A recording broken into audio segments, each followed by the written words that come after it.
Dr. Elena Martinez stood in the control room and looked at the screens showing numbers that made her heart heavy. The air outside was poison. The oceans were dying. The forests were gone. Earth was sick, and humans had made it this way. She pressed her hand against the cold metal wall.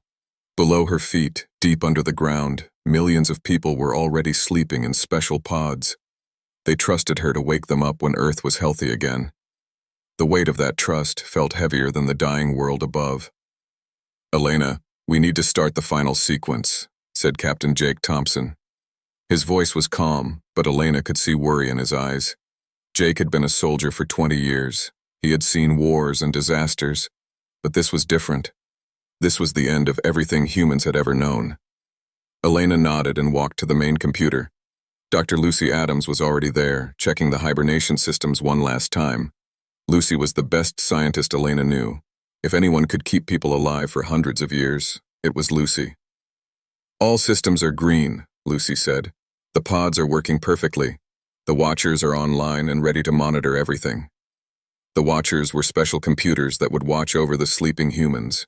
They would fix broken pods. They would watch Earth heal. They would decide when it was safe to wake people up. Elena had spent 5 years programming them. They were smarter than any computer ever built. General Frank Davis walked into the room. His face was grim. "The last transport just arrived. Everyone is here. We have 2,300,000,000 people in the pods. That's everyone who wanted to come." Elena felt a chill. So many people had chosen to stay awake and die with the old world. They said they were too old to sleep for centuries. They said someone needed to send the message to space. They said goodbye and stayed behind. "Have we sent the signal?"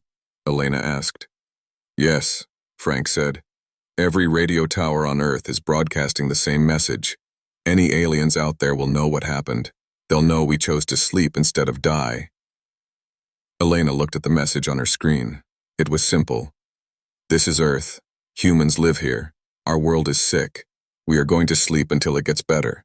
We are not dead. We are waiting. Please remember us." Jake checked his watch. "We have 30 minutes before the surface becomes too dangerous. The last of the protective domes will fail soon." Elena thought about her daughter, already sleeping in pod section C. She thought about her husband, who had died in the plague 3 years ago. She thought about the billions of people trusting her to bring them back to a better world. Lucy was crying quietly as she worked. She had 2 sons in the pods. Elena put her hand on Lucy's shoulder. "They'll see trees again," Elena said. "They'll see blue skies and clean water. The Watchers will make sure of it." "But what if something goes wrong?" Lucy whispered. "What if we never wake up? What if the Watchers fail?" Elena had asked herself the same questions every day for 2 years. Then at least we tried. At least we didn't give up. The computer started beeping. A voice spoke from the speakers. "Final hibernation sequence initiated. All personnel report to assigned pods." Frank saluted Elena. "It's been an honor, Doctor. See you on the other side." Jake shook her hand. "The Watchers will take good care of us, and Earth will heal. I believe that." Lucy hugged Elena tightly. "Thank you for giving us hope." One by one, they left for their pods. Elena was alone in the control room. She looked at the screens showing Earth from space, the brown continents, the gray oceans, the storms that never stopped. But she could also see the green dots where the hibernation centers were hidden. 200 facilities around the world, each one holding millions of sleeping humans, each one protected by the strongest materials humans could make. Elena typed her final log entry. "This is Dr. Elena Martinez, Chief of the Global Preservation Initiative. Today, humanity goes to sleep. We sleep not because we are tired, but because we are hopeful. Earth will heal. Life will return. And when that day comes, humans will wake up to build a better world. This is not the end. This is just a very long pause." She saved the log and stood up. Her pod was waiting in the next room. It looked like a metal coffin, but Elena knew it was really a doorway to the future. The room was getting cold. The life support systems were shutting down. Soon, the only warm places on Earth would be the hibernation centers. Elena climbed into her pod. The lid closed slowly. The last thing she saw was a small window showing the night sky. Somewhere up there, aliens might be looking at Earth. They might wonder what happened to the humans who used to send radio signals into space. The sleeping gas filled her lungs. Elena's last thought was a prayer that the Watchers would be wise, that Earth would heal, that humanity would have another chance. As Elena fell asleep, the computers took control. The Watchers began their long watch. On the surface, the last domes failed. The poisoned air spread everywhere, but deep underground, 2 billion humans dreamed of better days. And Earth, finally free from human industry, began the slow work of healing itself. The Great Sleep had begun. 3,000 years after humans went to sleep, the first aliens found Earth. Commander Zeth of the Nexari Commonwealth stood on his ship's bridge, looking at the blue and green planet below. His people had traveled far to reach this system. The radio signals from this world had stopped coming 50 years ago, but the Nexari wanted to know what happened. "Scan the planet," Zeth ordered. His ship's computers worked quickly. The results made him confused. "Commander, this is strange," said his science officer. "The planet shows signs of advanced civilization, but there are no cities, no spaceships, no radio signals, nothing." Zeth touched his chin with a long, gray finger.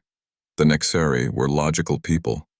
They made decisions based on facts, but the facts about Earth made no sense. "Are there any life signs?" he asked.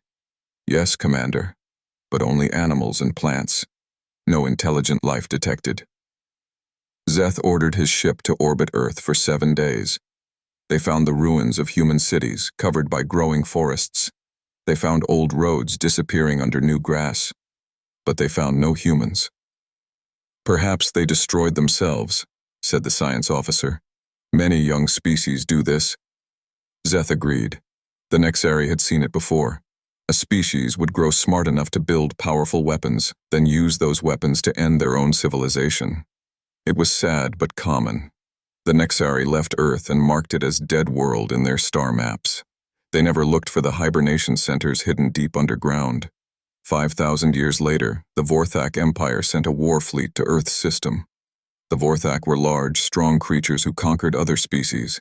They had heard about the radio signals from Earth and wanted to add humans to their empire. General Krex led the fleet.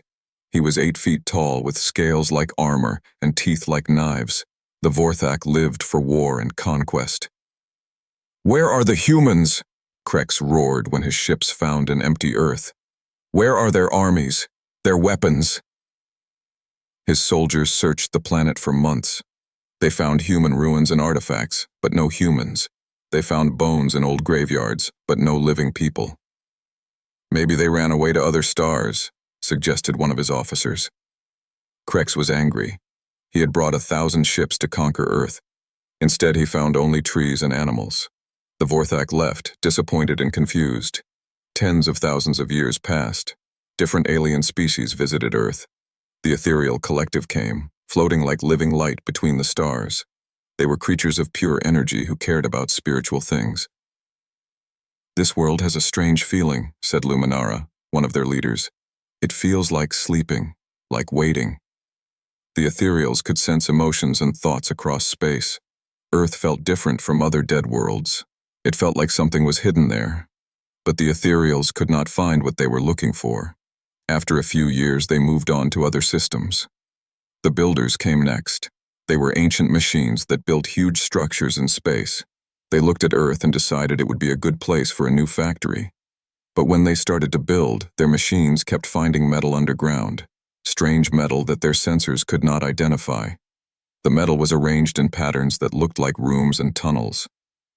"Interesting," said Unit 7742, the builder in charge. "This planet has extensive underground structures. Origin unknown." The builders studied the metal for 50 years. They could not understand how it was made. It was stronger than anything they knew how to build, but since they could not remove it, they decided Earth was not suitable for their factory. They left to find easier planets to use. More time passed. Hundreds of thousands of years. The galaxy grew and changed. Different species formed governments. They built trade routes between stars. They made laws and agreements. Earth became known as the Silent World. Old maps showed that radio signals had come from there long ago, but no one remembered who sent them. Most aliens thought Earth was just another dead planet. The last serious expedition to Earth came 450,000 years after humans went to sleep. A group of young Nexari scientists wanted to study ancient civilizations. They had heard old stories about the radio signals from Earth. Dr. Vex was the leader of this expedition. She was curious about how species developed and died. Earth seemed like a perfect place to study. Her team spent 5 years on Earth. They found human cities buried under centuries of plant growth. They found human writing and art. They learned about human history and culture. These humans were remarkable, Dr. Vex told her team. They were creative and diverse. They made beautiful art and music. They asked deep questions about life and meaning. But like all the aliens before them, Dr. Vex could not find any living humans. She did find something strange, though. In many places around Earth, her instruments detected large metal structures underground. The metal was too strong for her equipment to penetrate. "What do you think is down there?" asked one of her students. Dr. Vex looked at her readings. The underground structures were huge and complex. They had power sources that were still working after hundreds of thousands of years, but they were sealed tight. "Probably human bunkers," she said finally. "Maybe they tried to hide underground when their civilization collapsed, but after so long, anything inside would be dead." Dr. Vex wrote a report about her expedition. She concluded that humans were extinct. Her report became the official Nexari position on Earth. Other species accepted this conclusion.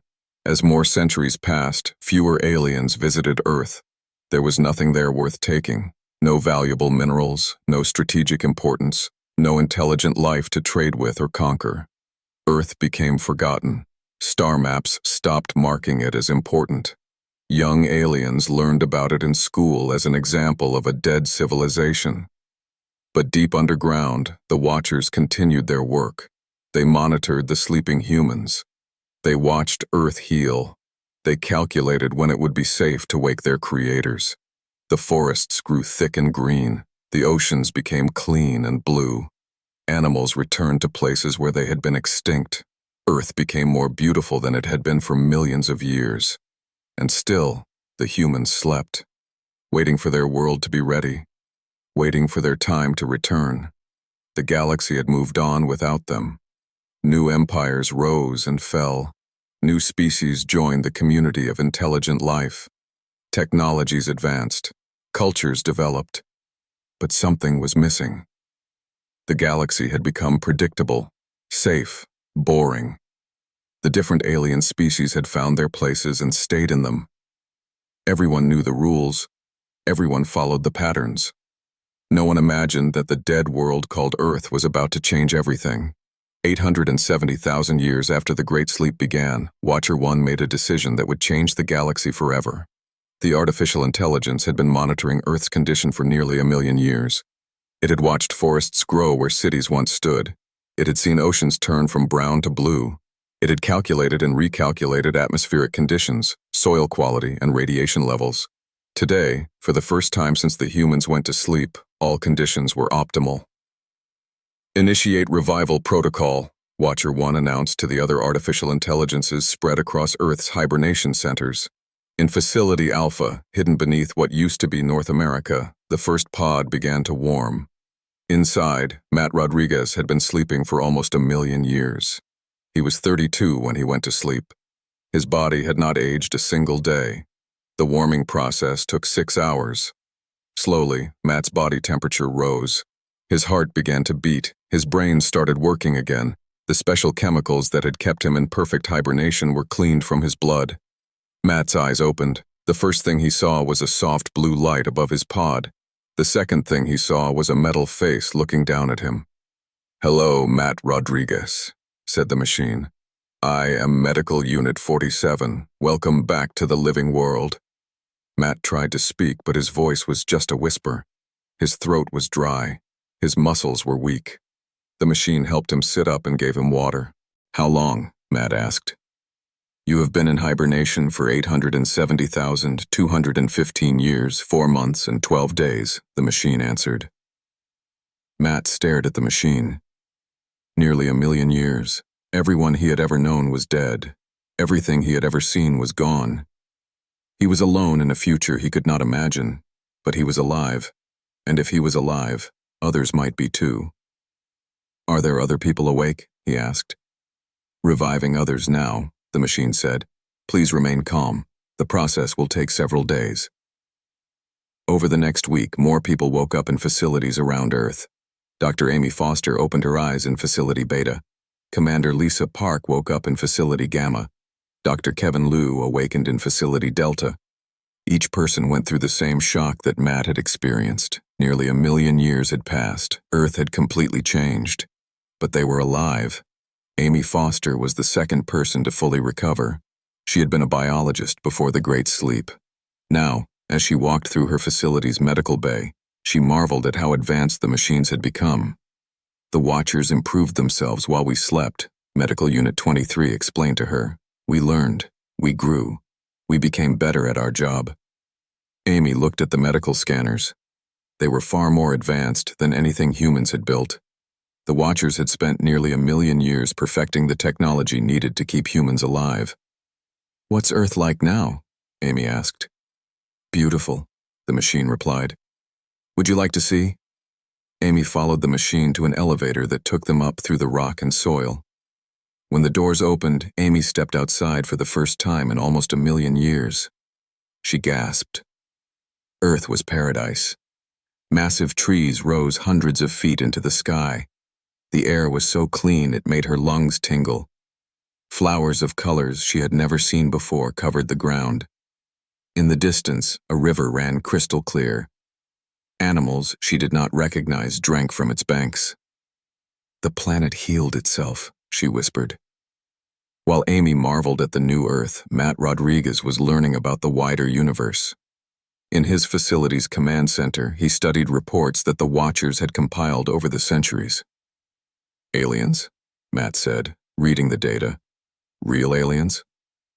Confirmed, said Watcher 1. Multiple species have visited Earth. They believe humans are extinct. Matt looked at radio intercepts from alien ships. The messages were translated by the Watchers, who had learned dozens of alien languages over the centuries. They think we're dead, Matt said. Correct. The galaxy has developed a complex civilization without human participation. Matt studied star maps showing alien territories. Vast empires controlled hundreds of star systems. Trade routes connected distant worlds. Earth was marked as a dead system that no one bothered to visit anymore. Commander Lisa Park was dealing with similar revelations at her facility. As a former military officer, she was immediately concerned about security. Are the aliens hostile? She asked Watcher 3. Some are not. Most are simply predictable. Lisa looked at the data about different alien species. The Nexari were logical but rigid. The Vorthak were aggressive but straightforward. The Ethereals were peaceful but detached. The Builders were focused but narrow-minded.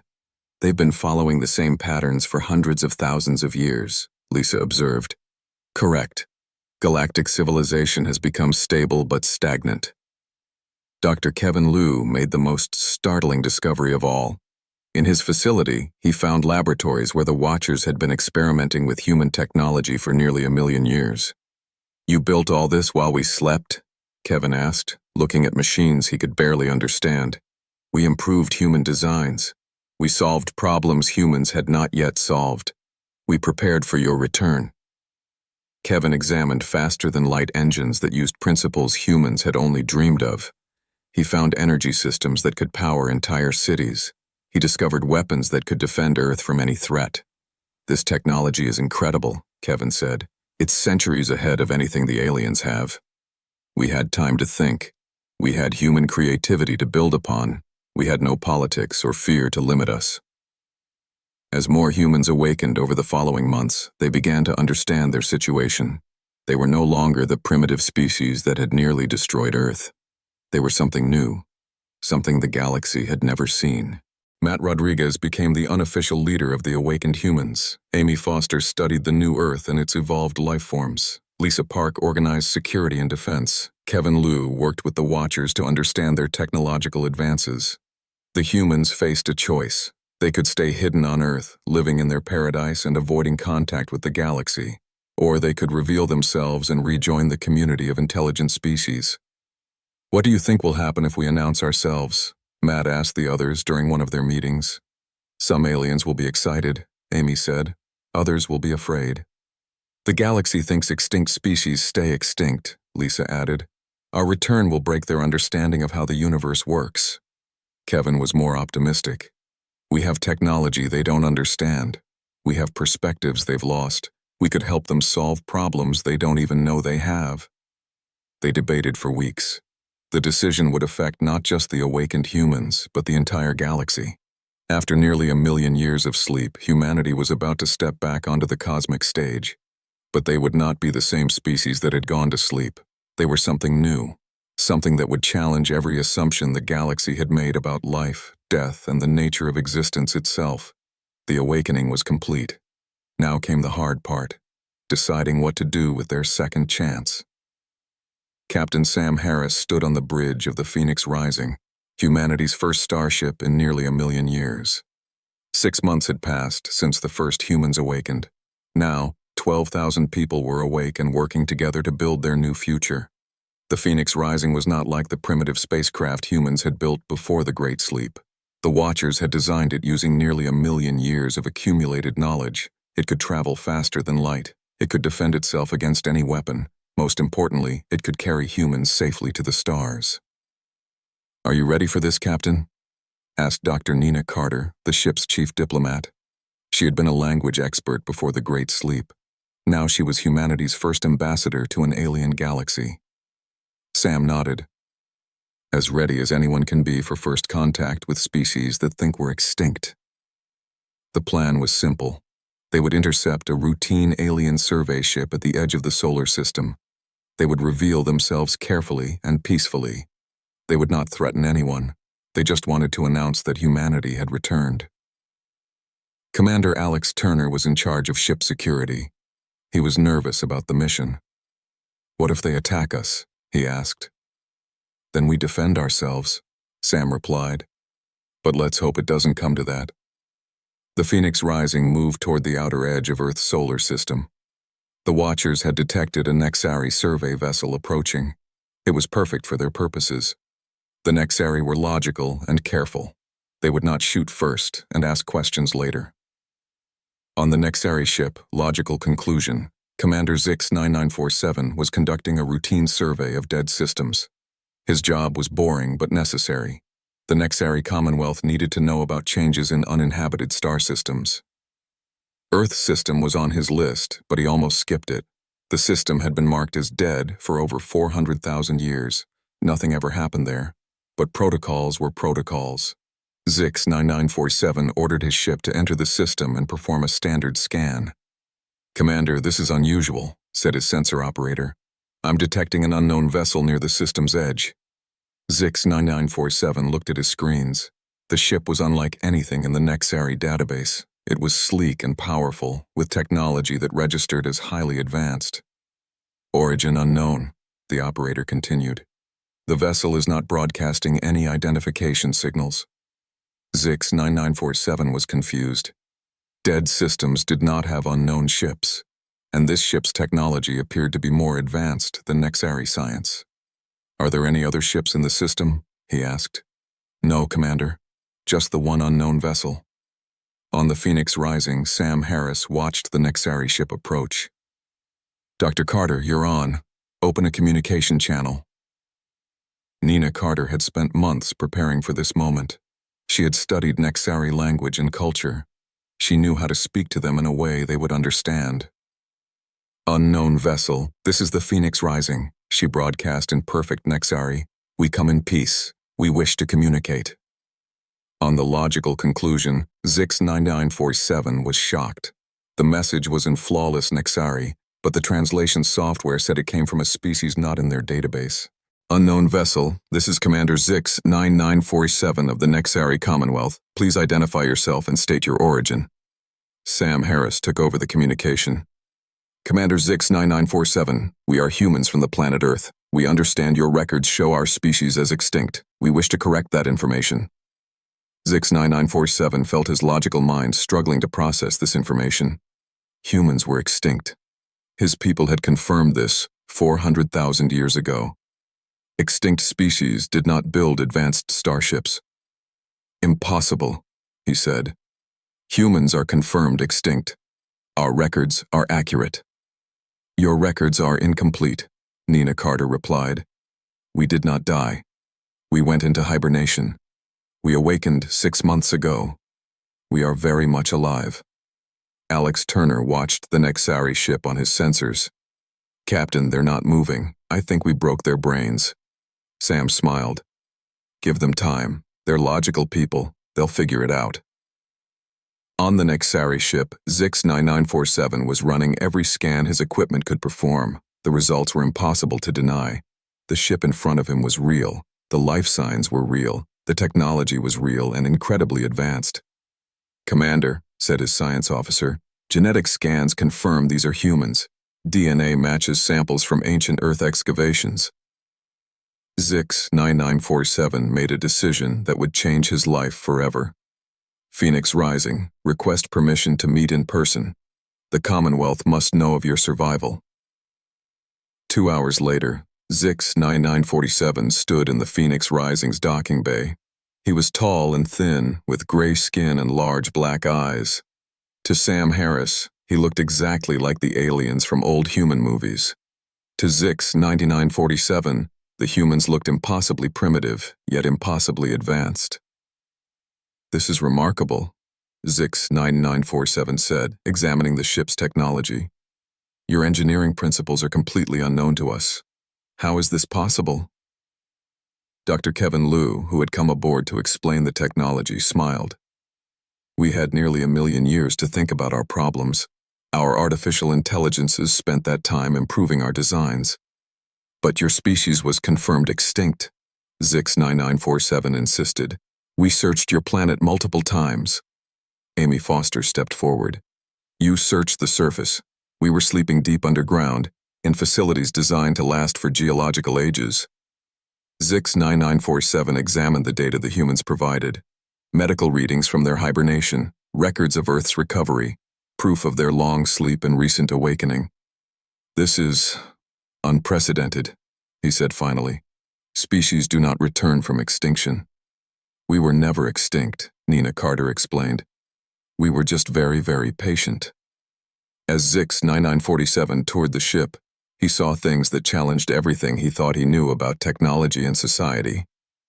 The humans used intuitive problem-solving methods that no Nexari would ever consider. They made decisions based on creativity and emotion as much as logic. How do you design technology this way? He asked, watching human engineers work on a problem by arguing with each other and trying wild ideas. We try things, said one of the engineers. We fail. We learn. We try again. We mix logic with imagination. But that is inefficient, Zix 9947 protested. Sometimes, the engineer agreed, but it also finds solutions that pure logic misses. The meeting lasted for 6 hours. When it was over, Zix 9947 had to make the hardest decision of his career. He could report this discovery to the Commonwealth, which would change the entire galaxy, or he could classify it as a sensor error and forget it ever happened. What will you tell your people?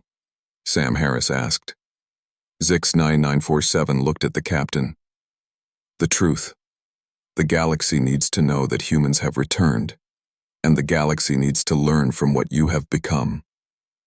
What do you think will happen? Nina Carter asked. I do not know, Zix 9947 replied honestly.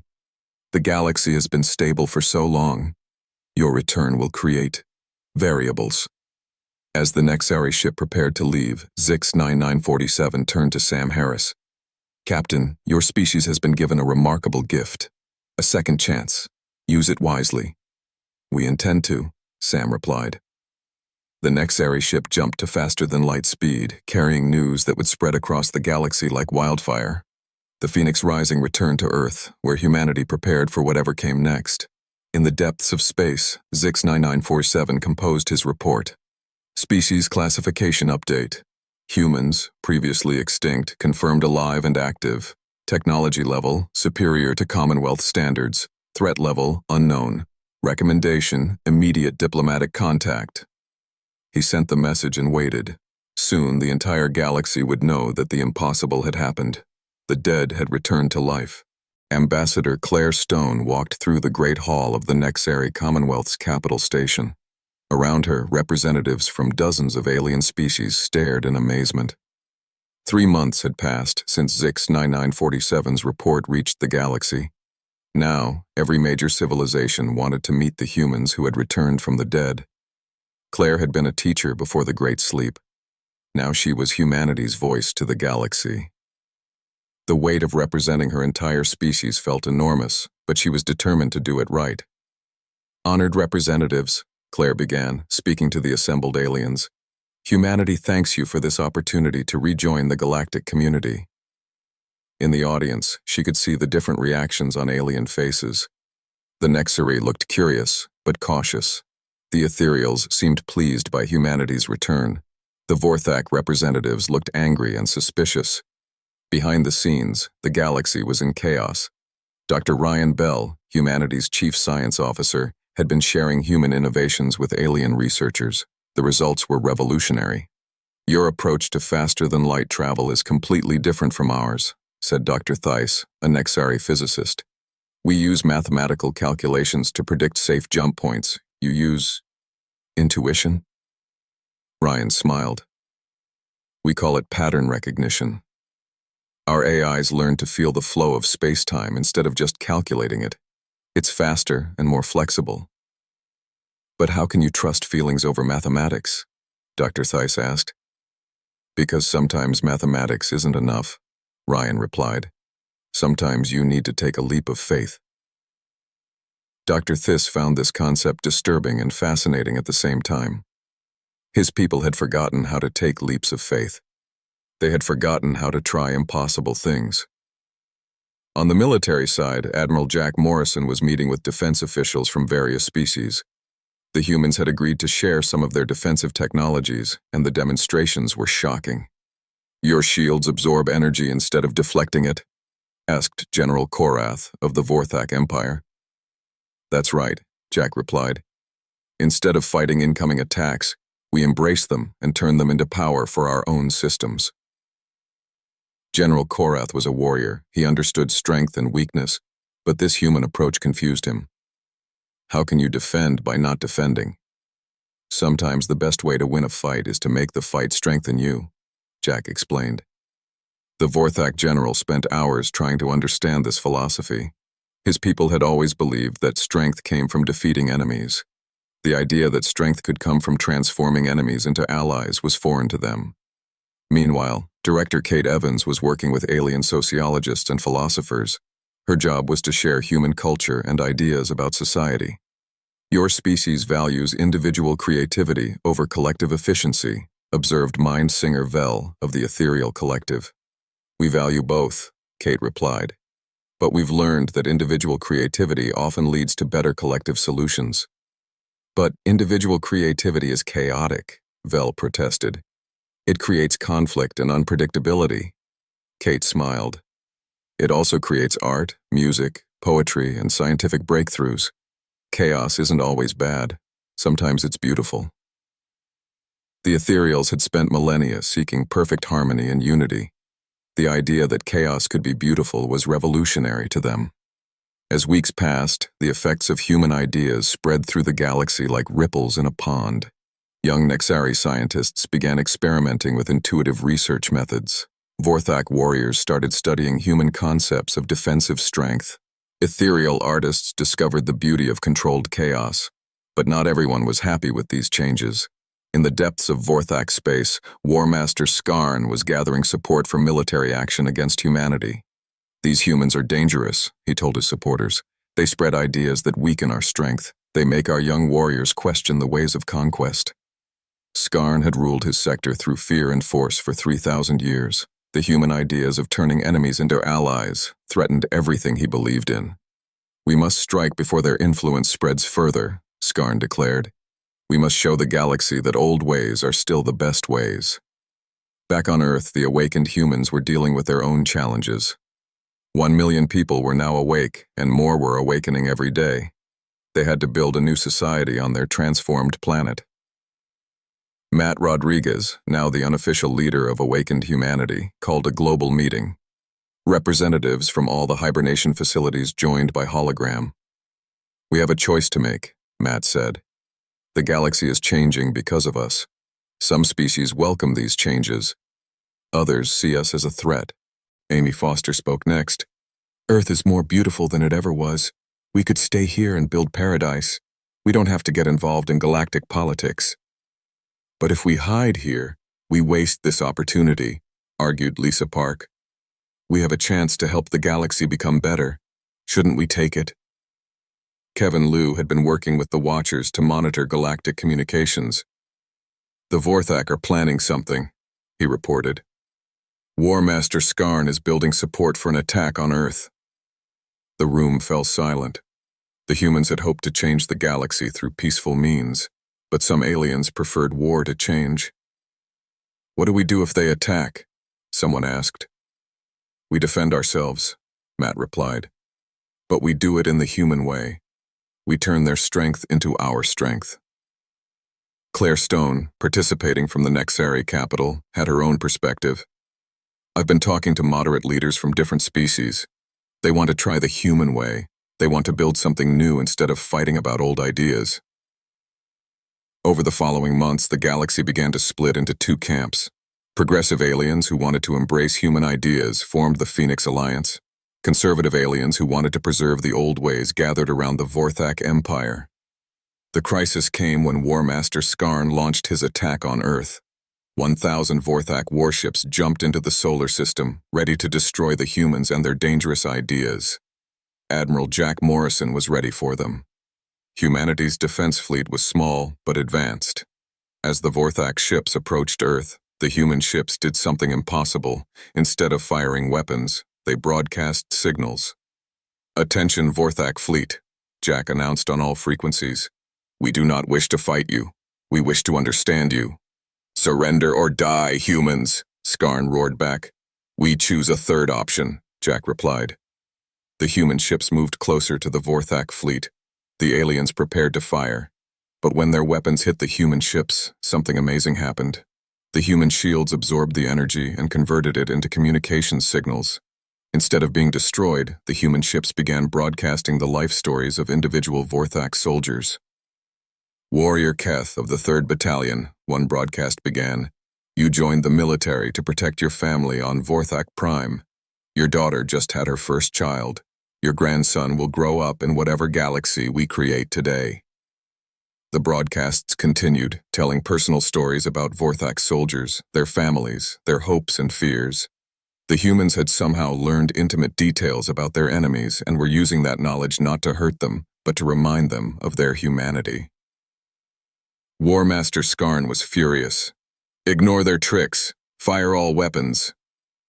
But his soldiers were hesitating. They were hearing stories about their own lives, their own families. The humans were not treating them as enemies to be destroyed. They were treating them as people to be understood. One by one, Vorthak ships stopped firing. The humans had turned the strength of the Vorthak attack into the weakness of the Vorthak resolve. "How did you know these things about us?" demanded one Vorthak captain. "We listened," replied Jack Morrison. "While you were preparing for war, we were learning about who you really are." The Battle of Earth ended without a single death. War Master Skarn retreated in confusion and anger, but most of his fleet stayed behind. The Vorthak soldiers wanted to learn more about these humans who fought by understanding instead of destroying. News of the battle spread across the galaxy instantly. Humanity had done the impossible again. They had won a war without fighting it. In the months that followed, the Phoenix Alliance grew stronger. Hundreds of alien species joined the new organization based on human principles of creativity, understanding, and peaceful transformation. The old galactic order was changing, Instead of rigid hierarchies and predictable patterns, the galaxy was becoming diverse and dynamic. Young aliens were asking new questions. Old aliens were trying new solutions. Claire Stone stood once again in the great hall of the Nixari capital. But this time, the audience was different. Representatives from thousands of species had come to sign the Phoenix Accords, a new constitution for galactic civilization. Today, Claire announced, we do not just add humans back to the galaxy. We create a new galaxy for all of us. The signing ceremony lasted for hours. Species that had been enemies for millennia signed their names next to each other. The galaxy was being reborn. On Earth, Matt Rodriguez watched the ceremony from his office in the restored city of New Geneva. Around him, awakened humans and visiting aliens worked together on projects that would have been impossible just a year ago. Did we do the right thing? Amy Foster asked, joining him at the window. Matt looked out at the blue sky and green forests of their healed world. In the distance, ships from dozens of species landed and took off from the new spaceport. We gave the galaxy a gift, he said. We gave them back their sense of wonder. The great sleep was over. The great awakening had begun, and the galaxy would never be the same.